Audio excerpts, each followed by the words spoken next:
I'm 27, female, and my life basically turned into a soap opera the day my brother's wife decided I was her enemy.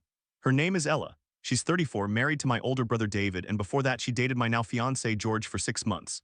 Yeah, complicated, let me back up. 4 years ago, George and Ella were a thing. He was 34 at the time, she was 30. George was in a bad place back then, partying, doing drugs, not exactly reliable. Ella wanted marriage and kids, but George wouldn't commit. They lasted 6 months, and when it ended, it was messy. Ella was furious he wouldn't settle down with her, but she moved on fast. Within a few months, she met my brother David. They hit it off, and before I knew it, they were engaged. They got married maybe 6 or 7 months after they started dating. So in just over a year, Ella went from breaking up with George to being my sister-in-law. I was happy for my brother. I didn't know who George was yet. 2 years ago, I met George at a mutual friend's barbecue. We clicked immediately. He was funny, thoughtful, and he seemed genuine. I didn't recognize his name from anything, and the topic of Ella never came up. We started dating, and I quickly found out he was a different person from the one Ella described. He told me about his past, the drinking, the drugs, the chaos. He said he'd been clean for over a year when we met. He went to therapy, got sober, and built a stable life. He did it all for himself, he said, but meeting me gave him motivation to keep going. I was proud of him. We had a healthy, honest relationship. I never felt like I was being manipulated or groomed. I was 25 when we started dating, he was 36. That's an age gap, sure, but I'm an adult. I knew what I wanted. Then Ella found out. I don't even remember how, maybe someone told her or she saw us at a restaurant. All I know is that she completely lost it. She cornered me at a family dinner and said, "You're dating George, my George." I said, "No, he's not your George. You're married to my brother." She went pale. Then she started crying. I tried to leave, but she blocked me and started whispering, "He's using you. He's going to drag you down. He's a drug addict, you know that, right?" I told her he's clean. He's been clean for years. She didn't believe me. She said he was lying. She told my brother David that I was dating a dangerous man. David tried to be neutral, but Ella kept pushing.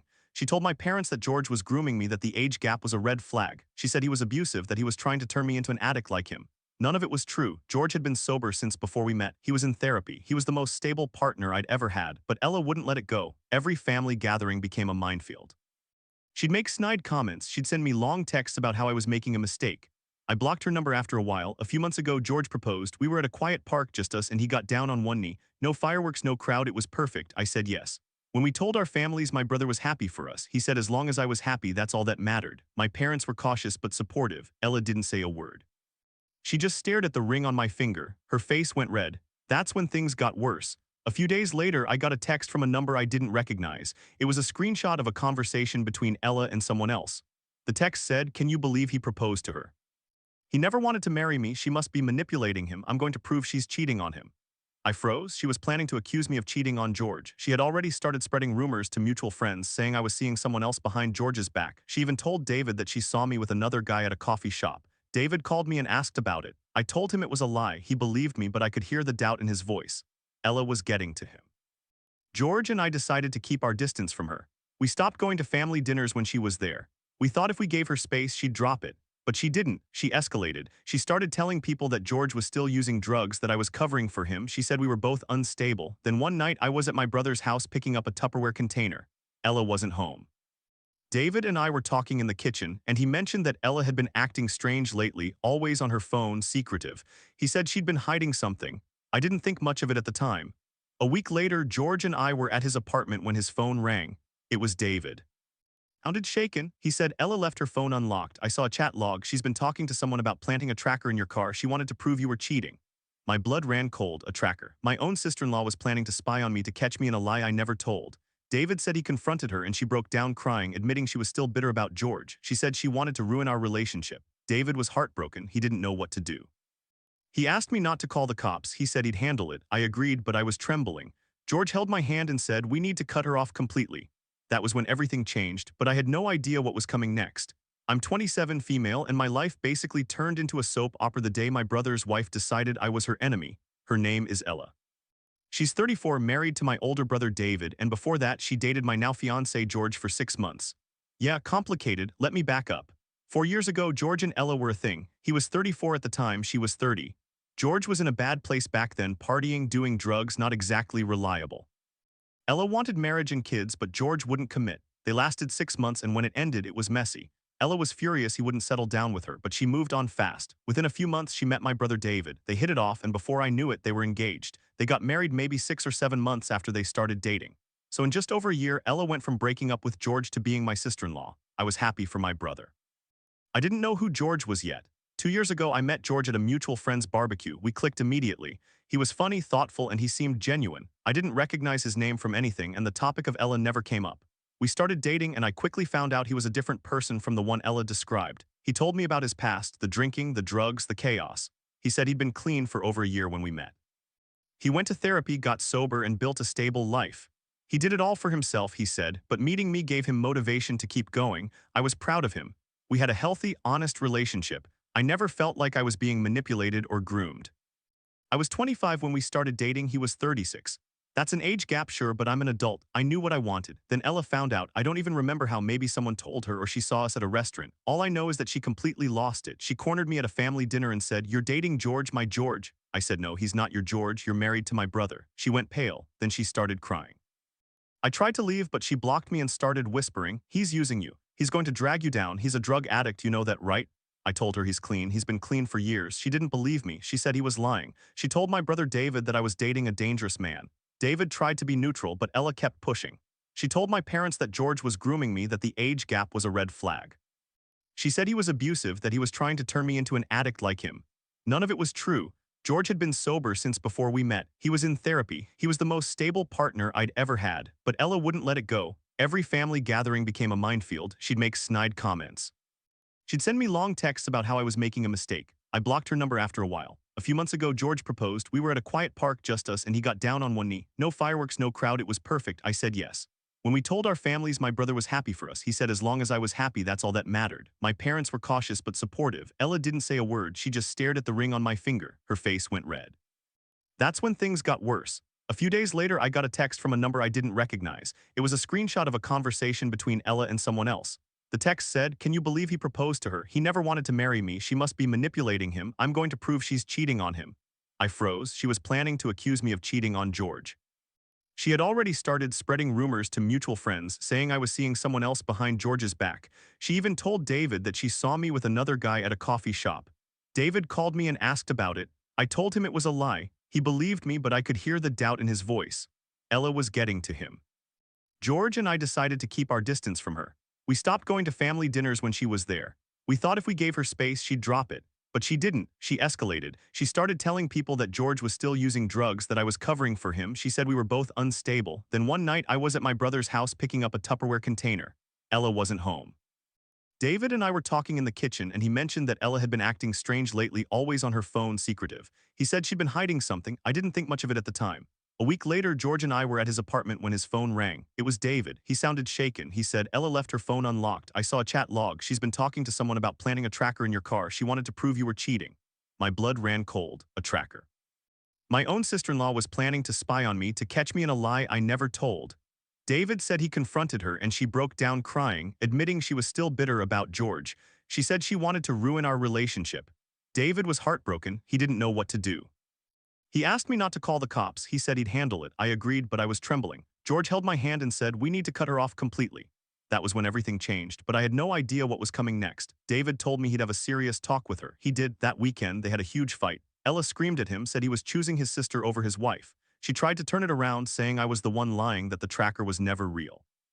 But David had screenshots. He showed her the chat log. She went silent. Then my parents got involved. My mom called me and said, "We've heard everything from David. We're disgusted with Ella. She's not welcome at family events until she gets help."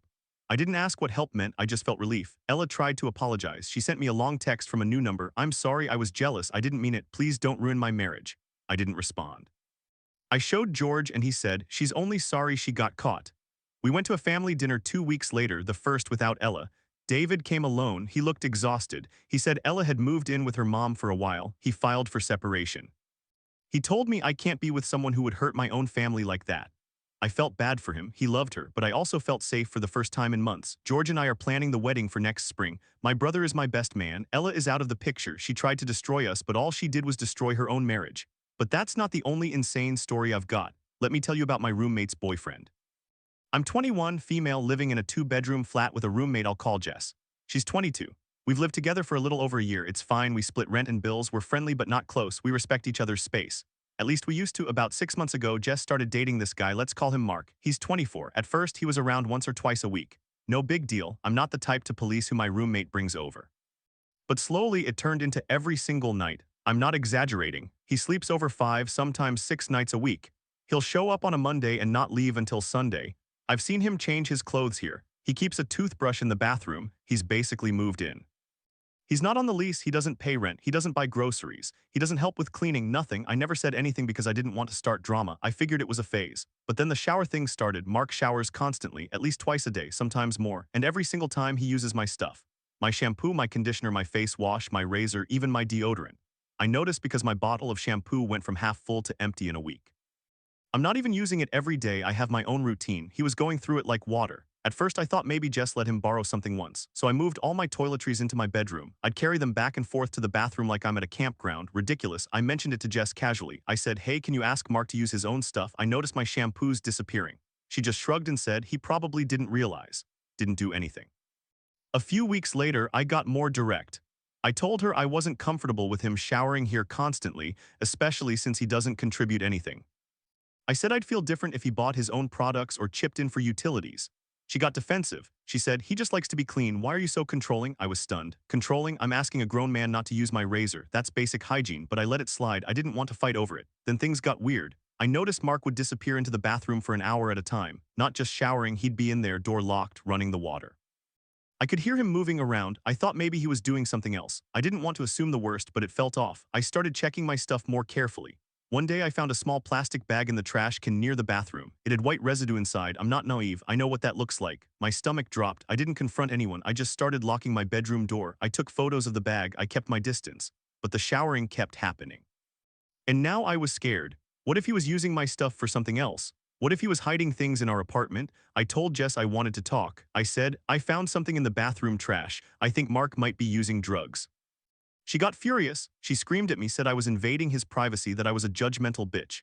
She said he had a medical condition that required him to shower a lot. She said I was imagining things. I didn't back down. I told her if he was dealing or using in our apartment, I was going to tell the landlord. She said if I did that, she'd move out and leave me with the full rent. I couldn't afford that. I'm a student. I work part-time, so I kept quiet.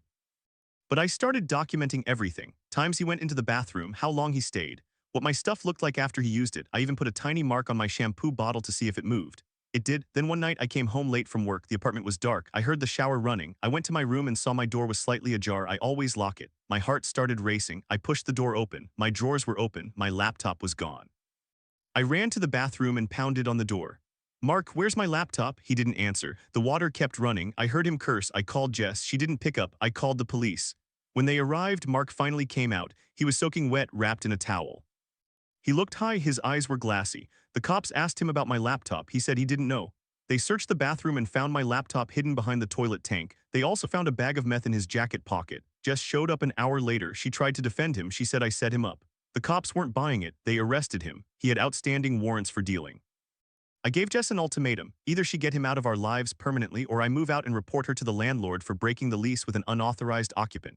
She finally agreed to cut him off. She cried. She said she didn't know about the drugs. I don't believe her, but I don't care. He's gone. I changed the locks. I'm looking for a new roommate. And my shampoo, I keep it under my sink now. Lesson learned. But that wasn't the end of the drama. A few months after the tracker incident, I got a call from David. He sounded drained.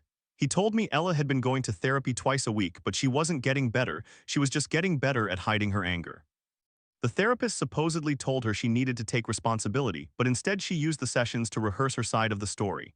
She kept saying that George had been her destiny, that she saw him first and that I had stolen him.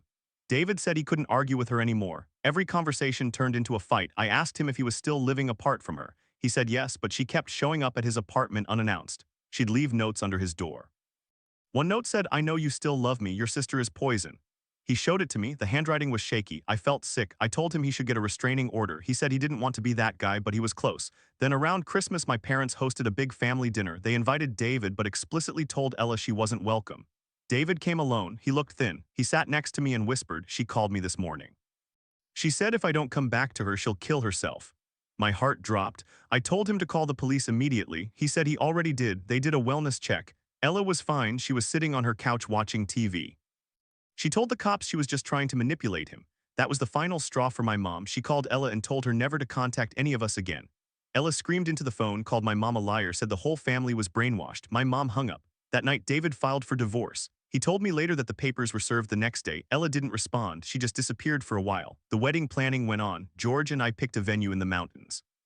We booked a caterer. We sent out save the dates. I didn't invite any of my brother's old friends who might have been connected to Ella. The guest list was small. My mom helped with the dress shopping. It felt normal again. But then 2 weeks before the wedding, I got a text from an unknown number. It was Ella. "I hope you know George will never love you the way he loved me. You're just a placeholder. Enjoy your wedding while it lasts."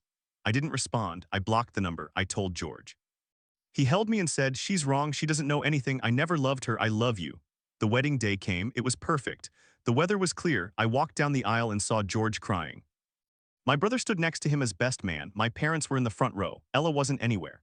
After the ceremony, David hugged me and said, "I'm sorry she tried to ruin this, but you deserve happiness."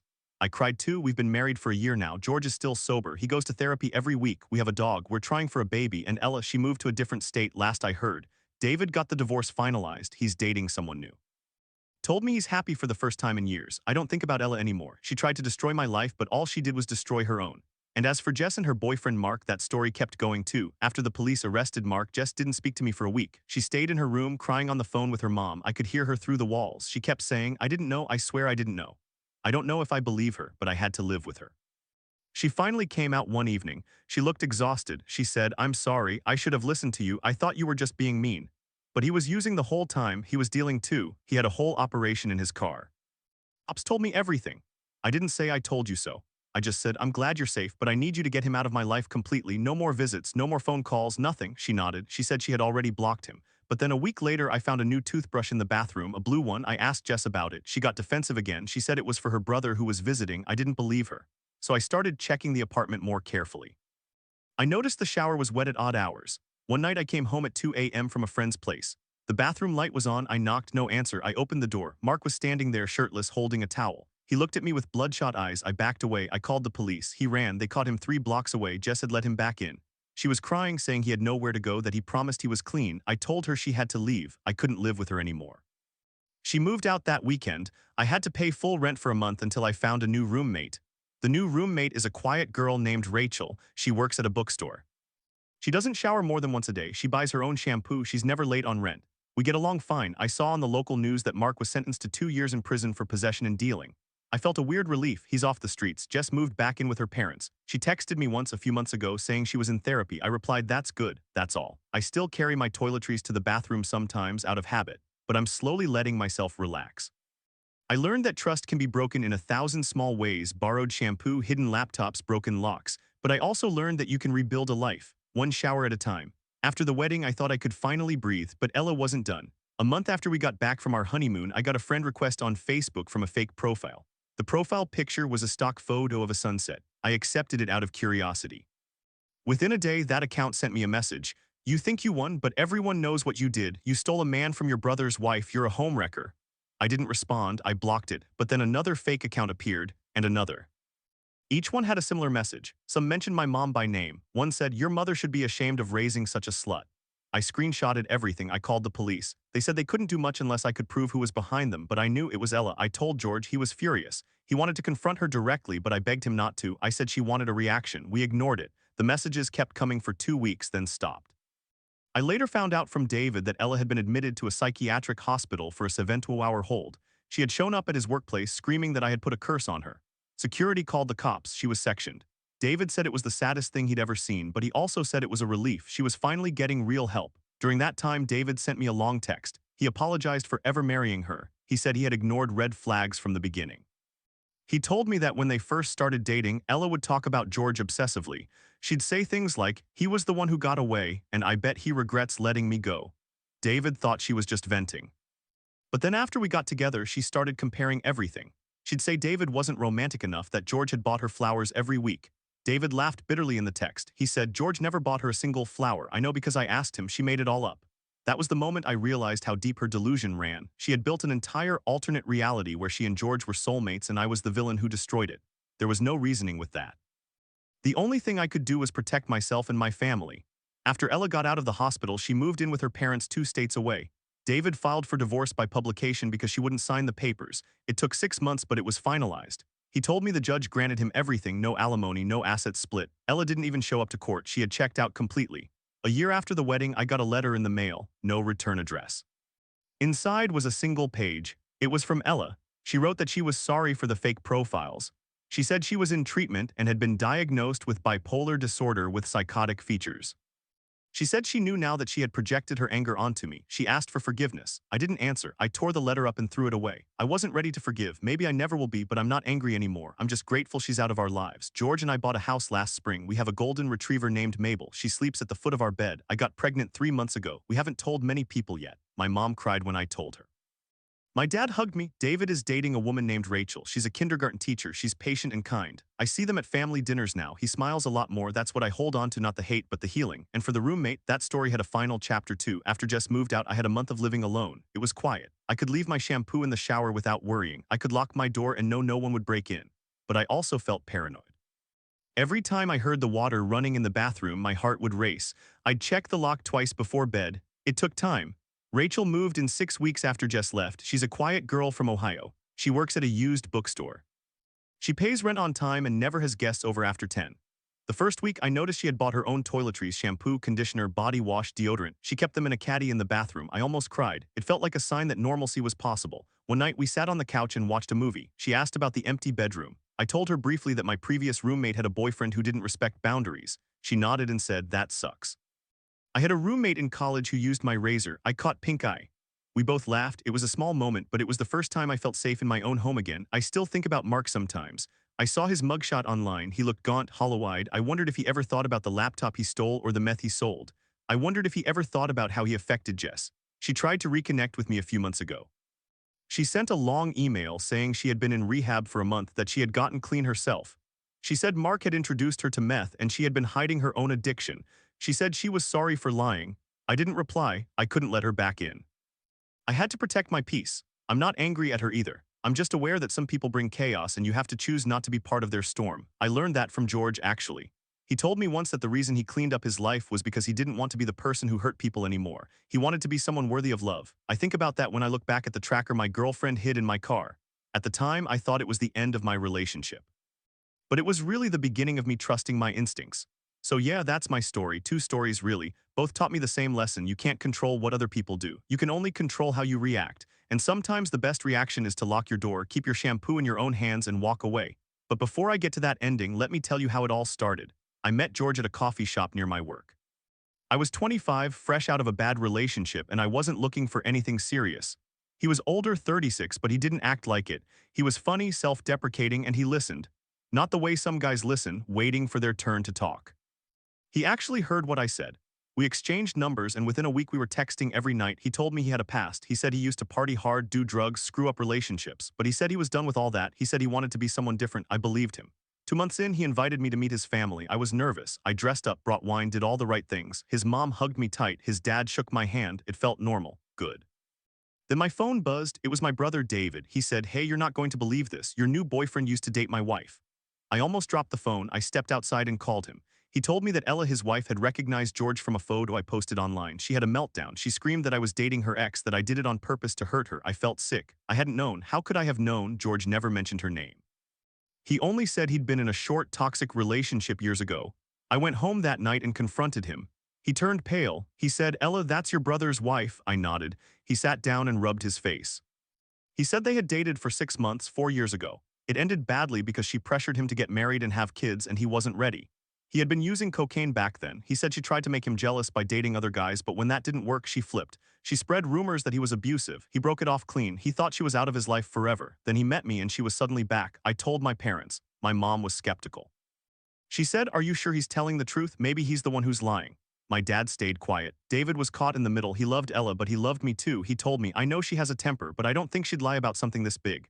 That hurt. My own brother didn't trust me. I spent the next few months defending George to everyone. I told them he had quit drugs cold turkey. I showed them his therapy receipts. I even brought him to a family dinner, and he was polite, respectful, sober. My mom softened. My dad started talking to him about cars, but Ella refused to be in the same room as us. She told David that if I brought George to any family event, she would leave. So David started skipping holidays with me. He'd come over alone for an hour, then leave. Thanksgiving that year was just me, George, and my parents. We ate turkey in a silent kitchen. My mom kept glancing at the door, then the accusations got worse. Ella told my aunt that George had groomed me. My aunt called me worried. I had to explain that I was 25, not 15. She said, "But the age gap." I said, "It's 11 years, I'm an adult." She didn't sound convinced. Then Ella told my cousin that George had a history of violence, that he punched a wall during their relationship. My cousin texted me a screenshot. I showed George. He laughed bitterly. He said, I never touched her. I never even raised my voice. She threw a vase at my head once. I left. I believed him. Because every time I saw Ella, she had a coldness in her eyes that made my skin crawl. I started keeping a folder, screenshots of every text she sent me. Recordings of voicemails where she called me a homewrecker. I even saved a letter she slipped under my apartment door that said, "You will never be happy. He will leave you just like he left me." I was terrified and angry at the same time. But I didn't want to cut ties with my family, so I just avoided her. I stopped going to events she attended. I stopped posting on social media. I became a ghost in my own life. Then, about a year into my relationship with George, I found out I was pregnant. It was a surprise. We weren't trying, but we weren't careful either. I told George in the car. He pulled over, grabbed my hands, and said, "I'm going to marry you. I'm going to be the best dad." He cried. I cried. We called my parents. My mom screamed with joy. My dad said, "I guess I'll be a grandpa." David was quiet on the phone. He said, "I'm happy for you, but can you wait to tell Ella until after the baby is born? I don't know how she'll react."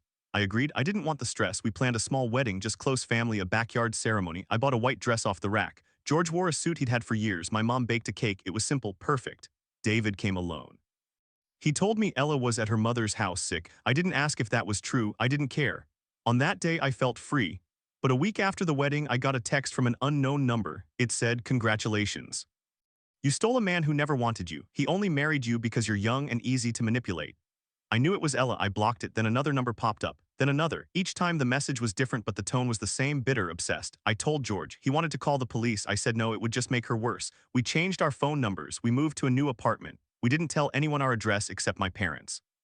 It felt like we were hiding from a stalker. Then one night, David called me, his voice shaking. He said, "Ella took a bunch of pills. She's in the hospital. They pumped her stomach. She left a note saying she can't live knowing you and George are together." I felt cold. I didn't know what to say. David was crying. He said, "I should have left her a long time ago, but I loved her. I thought she'd get better." I hugged my phone and said nothing, because what could I say? She had tried to kill herself because of my happiness. That wasn't my fault, but it still felt heavy. Ella survived. She was transferred to a psychiatric unit for 2 weeks. When she got out, she moved in with her parents in another state. David filed for divorce. She didn't contest it, she just disappeared. For a while I was paranoid that she would show up at my door. I installed a Ring camera. I checked it every time I came home. But eventually the notifications stopped. The letters stopped. Life went on. Now 2 years later I have a daughter. She has George's eyes. She laughs when I sing off-key. We have a house with a yard. I see David every Sunday. He brings his new girlfriend, Rachel, and they play with my kid. My parents dote on their granddaughter. It's normal, it's peaceful. But sometimes late at night I think about Ella.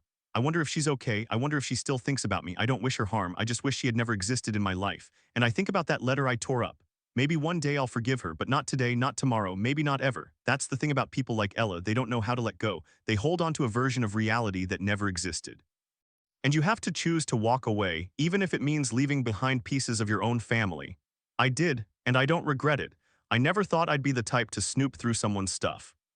But after 6 months of my roommate's boyfriend using my shampoo and razors, I was fed up. I'm 21, female, living in a 2-bedroom flat with a roommate I'll call Jenna. She's 22. We lived together for a little over a year and it had been fine. We split rent and bills evenly. We were friendly, not best friends, but we respected each other's space. Until she started dating this guy, Mark, 24. At first, he came over once or twice a week. That was normal. But within a month, he was here 5-6 nights a week. Some weeks he never left. He slept over every single night. He wasn't on the lease. He didn't pay a cent toward rent or utilities. He never brought groceries, never cleaned, never did a single chore. I told myself it was her relationship, not my business. But then the shower thing started. Mark showered constantly, twice a day minimum, sometimes 3 times, and every single time he used my stuff. My shampoo, my conditioner, my face wash, my razor, even my deodorant. I noticed because my razor went dull in a week and my shampoo bottle emptied in half the normal time. I didn't say anything at first. I thought maybe Jenna let him borrow something once, but it kept happening. I moved all my toiletries into my bedroom and carried them back and forth like I was at a campground. That got old fast. I brought it up to Jenna casually. I said, "Hey, could you ask Mark to use his own stuff? He keeps using mine." She shrugged and said, "Oh, he probably didn't realize." Nothing changed. I brought it up again a week later, more direct. I said I'm not comfortable with him showering here constantly, especially since he doesn't contribute anything. If he bought his own stuff or chipped in, I'd feel different. She got defensive. She said I was being controlling, that I was trying to dictate who she could have over. I said, "I'm not saying he can't visit. I'm saying he can't live here for free and use my things." She rolled her eyes and walked away. That night, I was in the living room watching TV. Mark came out of the bathroom in a towel, water dripping. He saw me and smirked. He said, "You got a problem with me using your shampoo?" I said, "Yeah, actually I do. It's not cheap." He laughed. He said, "Relax, I'll buy you a new bottle." He never did. A few nights later, I came home from work early. The The apartment was quiet. I heard the shower running. I saw Mark's backpack on the floor near the couch. I don't know why I looked, I'm not proud of it, but I unzipped the main compartment. Inside were baggies, little plastic bags with white powder, a scale, a roll of cash. My stomach dropped. I zipped it back up and sat on my bed, heart pounding. I thought maybe it's just weed, maybe it's nothing. But the scale and the bags, the way he was always secretive about his phone, I knew it wasn't nothing. I called my older sister. She said, "Get out of there tonight." I said, "I can't just leave, I have a lease." She said, "Better a broken lease than arrested or dead." I didn't leave that night, but I started documenting everything. I took photos of his backpack when he left it unattended. I recorded the times he showered. I kept a note on my phone. I was scared. I was also angry. This guy was dealing drugs from our apartment. My name was on the lease. If the cops raided us, I'd go down too. I confronted Jenna the next morning. I said, "I know Mark is dealing drugs. I saw his backpack." She went pale. She said, "You don't know what you're talking about." I said, "I saw baggies and a scale. I'm not stupid." She started crying. She said he told her he was just a middleman and it was temporary, that they needed the money. I said, "He's using our apartment as a stash house. I could lose everything." She begged me not to tell the landlord. She said she'd make him stop. I gave her a week. A week later, nothing changed. Mark was still here every night. The shower still ran twice a day. I found a new baggie under the bathroom sink. I lost it. I sent a text to our landlord explaining the situation. I asked for a lease break due to illegal activity. I also called the police non-emergency line and asked for advice. They said to file a report. Jenna found out when the landlord called her. She screamed at me in the living room. She said I ruined her life, that Mark was her only chance at happiness, that I was jealous and petty. I said, "He's a drug dealer, Jenna. He's using you." She slapped me, not hard, but it connected. I stepped back. I said, "You need to leave, both of you." I packed a bag and stayed at a friend's house for 3 days. When I came back, the apartment was trashed. The couch was slashed, my bedroom door was kicked in, my clothes were thrown everywhere, my laptop was gone, my jewelry box was empty. I called the police. They took a report. They said it looked like a drug-related burglary. I knew it was Mark or Jenna or both. I moved out that weekend. I broke the lease legally with the landlord's permission. I lost my security deposit. I had to buy a new laptop, but I was free. Jenna moved out a week later, I heard. She went to live with Mark somewhere across town. I blocked her number. I blocked him on everything. It's been 3 months now. I live in a new apartment alone. I have a deadbolt on the door and a camera pointed at the hallway. I still get paranoid when I hear footsteps, but I'm safe. I'm rebuilding. I don't know what happened to Jenna. I don't want to know. Some people choose the wrong person and they drag everyone down with them. I just wish I had listened to my sister sooner. I wish I hadn't given Jenna that week, but you live and learn. The other day, I found a bottle of shampoo in the grocery store that smelled like the one Mark used. I put it back on the shelf and walked away. I don't need that reminder. I'm done letting other people's messes ruin my peace. That was the last time I saw Mark, but the story doesn't end there. About 2 weeks after I moved into the new place, I got a text from an unknown number. It was Jenna. She must have borrowed someone's phone. She said, "I know you called the cops on us. The landlord showed me your report. You ruined everything. Mark lost his job. We're homeless now. Are you happy?" I stared at the message for a solid minute. My hands were shaking. Part of me wanted to reply. Part of me wanted to tell her that she chose to stay with a drug dealer who broke into our apartment and stole my laptop. But I didn't. I blocked that number too. I learned that engaging only gives them more oxygen. They burn you either way. The next month, I got a certified letter from a lawyer's office. I almost had a heart attack when I saw the envelope. I thought it was a subpoena or a lawsuit. Turned out it was from Jenna's mother. She was trying to get me to drop the police report because Jenna had a record now and couldn't get a job. The mother said I was heartless for not giving them another chance. I wrote back one sentence. I gave her a week. She trashed my apartment and stole from me. No more chances. I sent it return receipt. That was October. Now it's December. I'm sitting in my new living room with a string of Christmas lights I hung myself. The apartment is small, but it's mine. No roommate, no boyfriend lurking in the bathroom. I bought a new shampoo bottle from the fancy store, lavender and mint. I keep it in the shower. No one else touches it. Last week, I ran into my old neighbor from the flat. She told me that Jenna and Mark got evicted from their place across town. Apparently, Mark got arrested for something else, possession with intent.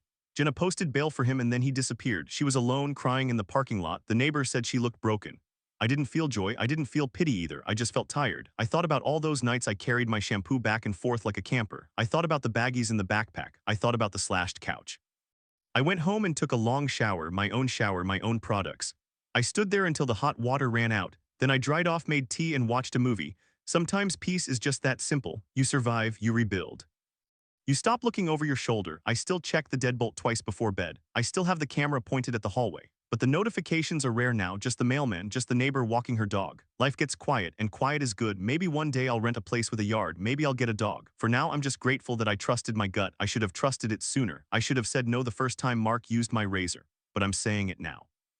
No more roommates, no more carrying my stuff around, no more letting other people's bad decisions become my emergency. That's the lesson, I guess. You can't fix someone who doesn't want to be fixed. You can't save someone who doesn't see the edge of the cliff. All you can do is step back, step away, step into your own life, and that's what I'm doing. End of episode 23, but not every story ends with a quiet shower and a deadbolt. Some stories start with a ring and end with a family ban. This one's about my brother's wife, my soon-to-be husband's ex, and the proposal that tore everything apart. I'm a 27-year-old woman and I'm engaged to George. He's 38. We've been together for 2 years and it's the healthiest relationship I've ever had. But nothing about it was easy, especially not with my sister-in-law, Ella, breathing fire every step of the way. Let me back up. 4 years ago, George briefly dated Ella. She was 30, he was 34. They dated for 6 months. Ella wanted marriage and kids right away. George wasn't ready, he was going through a rough patch. Partying, drinking, doing drugs, he wasn't reliable. She couldn't make him settle, so they broke up in a huge drama. Then within a year, Ella met my older brother, David, and married him. Everything dating, engagement, wedding in just 6 or 7 months. They got married fast and I never thought twice about it. I didn't even know George existed. I met George 2 years ago at a mutual friend's birthday party. I was 25, he was 36. We hit it off immediately. I had no idea he was Ella's ex. I mean, why would I? My brother never mentioned his wife's ex-boyfriend by name. It wasn't until 3 months into our relationship that I found out. I was at a family dinner and Ella walked in. She saw me, saw George, and her face went white, then red. Then she screamed at me in the middle of my mother's kitchen. She said, "How dare you date my ex? You're trying to humiliate me on purpose." I was stunned. I didn't know. I kept saying, "I didn't know, I swear." But she didn't believe me. She made up lies. She told everyone George was grooming me. I was 25, he was 36. That's not grooming. She said he was abusing me, that he would turn me into an addict like he used to be. She said he was only with me to get back at her. None of it was true. But here's the thing, when George started falling for me, he changed completely. He quit drinking and drugs cold turkey. He started therapy. He became a new person. I was with him through every step of that healing journey. I'm proud of him. We have a healthy, amazing relationship. But Ella couldn't stand that he was willing to change for me when he wouldn't change for her. She saw me as the person who got the version of George she wanted. She spread those lies for months. My parents were confused. My brother David tried to defend his wife, but even he started seeing cracks. Ella was obsessed with me and George. She'd show up at places we were. She'd send me long text messages calling me a homewrecker.